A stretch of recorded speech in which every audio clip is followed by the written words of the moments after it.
কি বলছিস? তোর বউ তোকে ওইভাবে মারলো? হ্যাঁ রে বড়া, আমি কিচ্ছু করিনি, আমাকে ধরে কেলিয়ে দিল। শুধু একটু জিজ্ঞাসা করেছিলাম সারা রাত কোথায় ছিলিস, আর বড়া আমাকে ধরে কেলিয়ে দিল।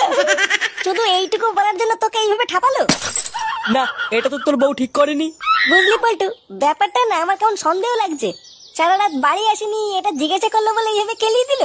আচ্ছা, ফুটোর বউ রাত্রেবেলায় উল্টো পাল্টা কিছু করছে না তো? উল্টো পাল্টা কিছু করছে মানে কি বলতে চাইছিস তুই? কান কি চলে আর একটা কথা বলে তো সেটা ভেঙে দেবো দেখ। আচ্ছা আচ্ছা ফুটো, ওর কথা বাদ দে। আমি যে বলছি একটু মন দিয়ে শোন, তাহলেই দেখবি জল আর দুধ আলাদা হয়ে গেছে। আজ রাতে লেওড়া তুই বাড়ি যাবি না।